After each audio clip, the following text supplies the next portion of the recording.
It is early August. We made it. The ocean doesn't care what you used to be. It doesn't remember your job title. It doesn't remember your bank account. It doesn't remember how many hours you gave to people who never knew your name.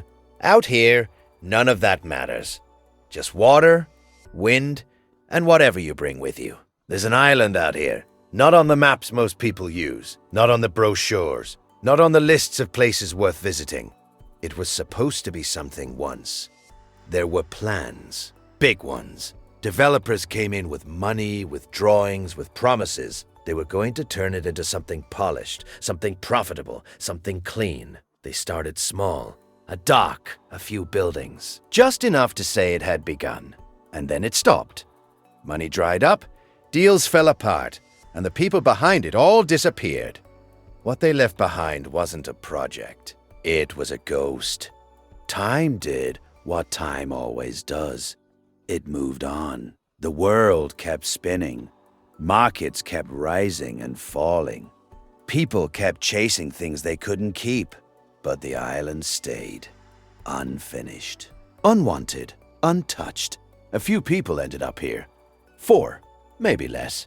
Depends on the season. Depends on who decides to stay. They don't talk much. Don't ask questions. Don't answer them either. They came here for the same reason most people do, to be left alone. And then there's Jim. Jim Digger. Jim wasn't always here. For most of his life, he was somewhere else. Inside, fluorescent lights, endless meetings, voices talking without saying anything. He gave them everything. Time, energy, focus. Years of it. He showed up early, stayed late, did what was asked, then more than what was asked, because that's what you do when you think it matters. He believed in the system. Work hard, be loyal, climb. That's what they said. That's what everyone says. But systems don't feel. They don't see effort. They don't measure sacrifice. They measure output. And when the numbers change, so do the rules. Jim learned that the hard way. One meeting. That's all it took. A room full of people he'd spent years trying to impress suddenly talking about him like he wasn't there. Budgets. Efficiency. Restructuring. Words that sound clean when they're not pointed at you. It didn't take long. A handshake, a sentence or two, and just like that, he was done. No anger. Not at first. Just clarity. He walked out of that building, and for the first time in a long time, there was nothing waiting for him.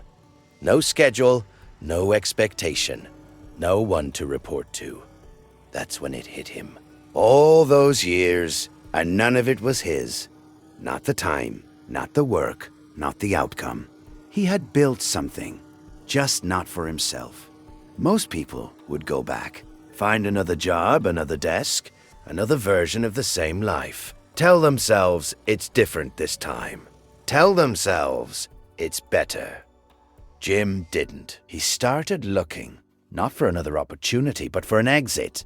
That's how he found the island, buried in listings no one reads.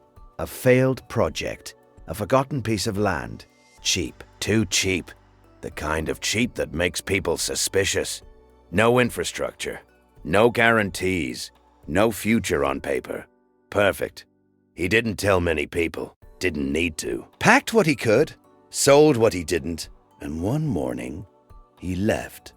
The boat ride out was quiet, long enough to think, long enough to doubt. There's a moment when you leave something behind where your mind tries to pull you back. It reminds you of comfort, of routine, of safety, even if that safety was slowly killing you. Jim felt it, sat with it, let it pass. By the time the island came into view, he already knew there was no going back. It wasn't impressive, not at first glance. Rough shoreline, scattered structures, a dock that looked like it had been waiting a long time. But there was something else, something you don't see in cities. Space. The kind of space that doesn't just surround you, it opens you. He stepped off the boat, and for the first time in years, there was no noise, no pressure, no expectation, just possibility. This was his now. No bosses, no boardrooms. No one deciding what his time was worth. If something gets built here, it gets built by him. If something fails, it fails on him. No excuses, no safety nets, just work. Real work. The kind that shows up in your hands, in your back, in your breath. The kind that reminds you you're alive. He didn't come here to survive. Not really. He came here to build.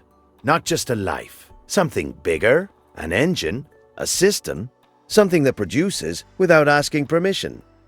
$1 million a month, that's the target. Not because of the number, but because of what it represents. Independence. No one to answer to, no one to negotiate with, no one to take a piece.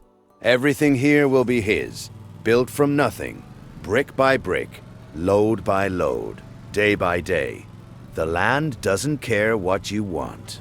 It gives you what you earn, and Jim is ready to earn it. This island was left behind, forgotten, written off. But forgotten places don't stay forgotten forever. And if there's one thing Jim understands now, it's this. You don't rise by asking for a seat at someone else's table. You rise by building your own. And out here, there's more than enough room to build something that no one can take. This is the beginning. This is Jim Digger. And this island is about to change. So, as you may have heard, my name is Jim Digger, and I've come to learn something real quick out here. No matter what happens on this island, whether it's good or bad, I'm the one who has to deal with it. There's no backup plan, no safety net, just me and whatever decisions I make. Now, I figured I'd start building my empire from the ground up, nice and simple, as a humble lawn care expert. You know, buying, cutting, clipping, maybe turning that into silage down the line and working my way up from there. Seemed like a solid plan at the time. So I went out, bought myself a lawnmower, thought I was making a smart investment. Turns out, I wasn't. As you saw, those grass clippings didn't pan out the way I expected. Not even close. I couldn't even pick up the clippings. They were just on the ground, doing me no good. I tried to take the mower back to the store, thinking maybe they'd work with me. Nope. No refund. Nothing. So I ended up selling it back to them at a loss, which, let me tell you, is not exactly how you want to start your empire-building journey. But not all hope is lost. On the boat ride over here, I did catch a glimpse of a flyer, and it turns out the island is running some kind of environmental initiative, a little contest to get people involved. Here's the deal.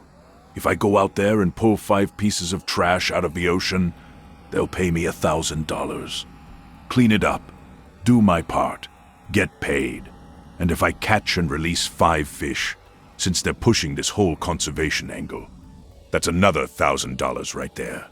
Now, if I happen to land a large fish, they'll pay $400 for it, which isn't bad. But given where I'm at right now, I think conservation might be the smarter play. Point is, I'm in a rough spot, and this right here might be my way out. So that's the plan. We're going fishing. We're going to earn what we need, get ourselves a real lawnmower this time, something that actually works, something that can handle the job. And from there, we move forward, brick by brick, step by step. We start building this empire the right way. And it all begins with cutting grass.